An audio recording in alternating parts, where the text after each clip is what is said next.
Hello. While a knockout is often depicted as a single well-placed punch, it's often the result of many punches, each punch causing a rush of calcium entering the cell and potassium leaving it, destabilizing the brain's electrolyte balance. Thus, each blow makes it harder to sustain this balance. Thus, eventually, the brain reaches a point where it must shut off in order to conserve energy to focus for recovery. It is typically each concussion built from each punch that plunges the fighter closer and closer to darkness.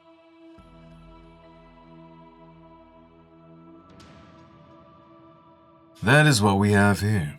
After eating a jab, Alexander Povetkin level changes and pulls his opponent's attention down low, touching to the body. With his opponent's hand now lowered, he never saw the lead hook coming in.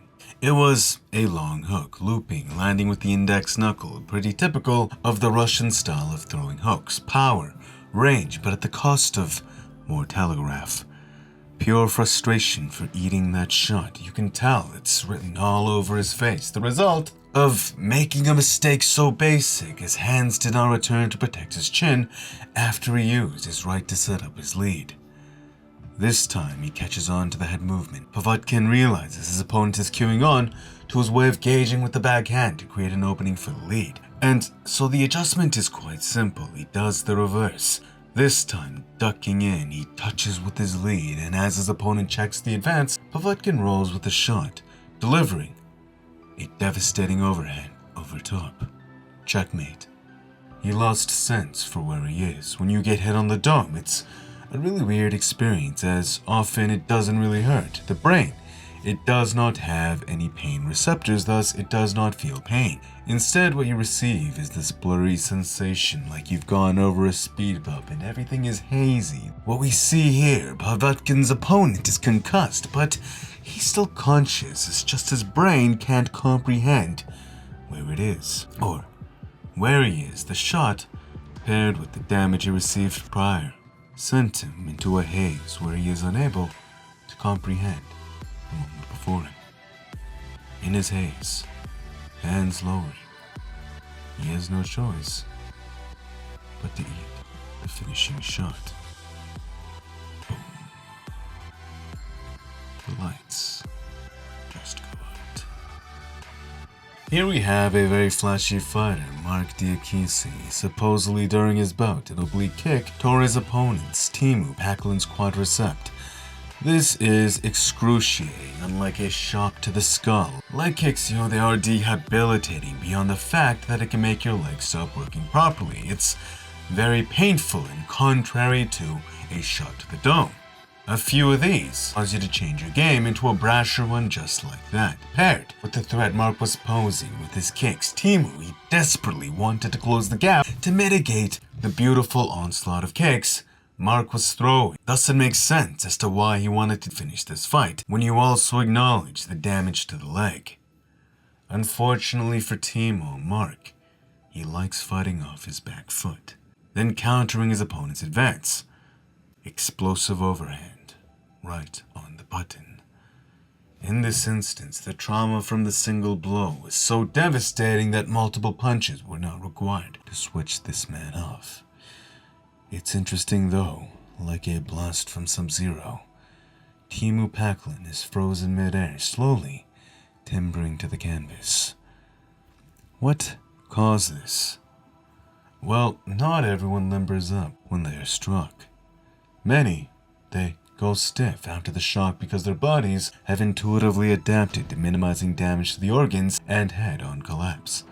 That is what we saw here. Teemu Packlin, stiff mid-air from the shock as a defense mechanism to minimize damage. It's part of his biology. Thank you both for this privilege to watch. Now here, we have Michael Chandler's Uchimata. Will Brooks is holding Michael's wrist, but because he had the option of letting go, and because Michael's hips weren't in deep enough, Brooks, he was able to land on his hand, then recover. As he does, Michael's hands are down and he's going in to continue grappling. That's the world he wanted, his intention. Meanwhile, Will harnesses the momentum generated from his recovery into his backhand. Devastating overhand hook. Eating the shot. This is what we'd call a stunned knockout where Michael is not exactly seeing darkness, but like Povetkin's opponent, David Price, he is trapped in a haze, trying to figure out where he is. From here, Michael is too concussed to continue, and the bout just ends. Thank you both for the privilege to watch. This is terrifying. Noto Simon Brown's shot glances off shoulder. Meanwhile, from the slip, Vincent Petaway is loaded to weave into his late hook. Boom. Hand was down on recovery. The shot had clean entry. From here, Brown has entered that stiff response we had talked about with Timu, an instinctive response. But, interestingly enough, something else instinctive is happening. When you diligently practice a motion for thousands and thousands of hours, your body, down to the nerves communicating with the brain, they shape to accommodate that motion into second nature. The technique becomes part of them. And sometimes, even in sleep, a technique can fire off like this as well. That is what we are seeing here. Brown, his mind is shut off from reality. His jab, trained into his instincts, they're firing off in another world.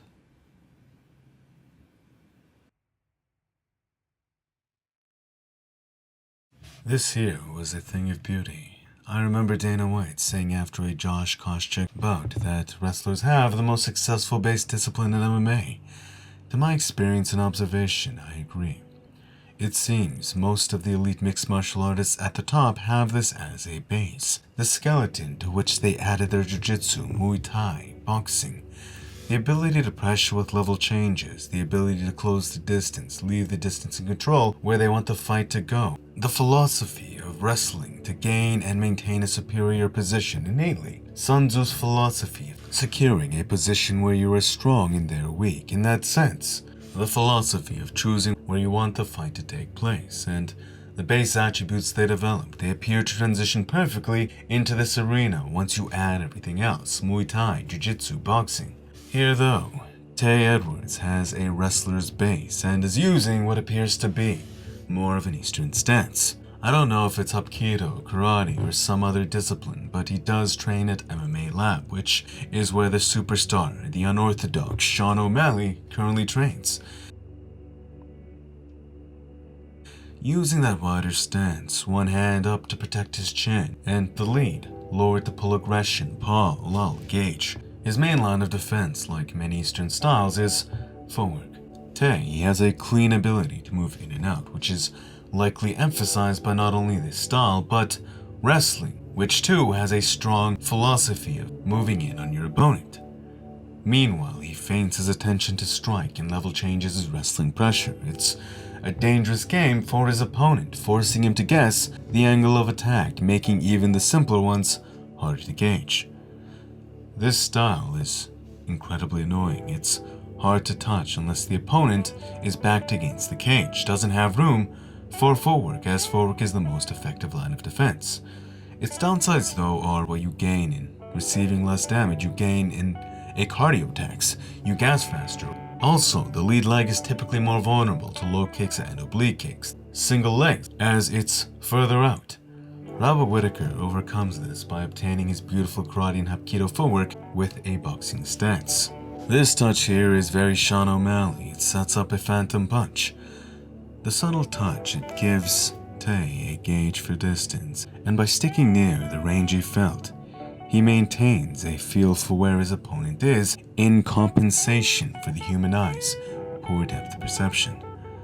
Thus from here, set up with feints and level changes, circling this pressure, and also by the notion his opponent does not realize his position has been gauged, the punch almost seems like it came out of nowhere.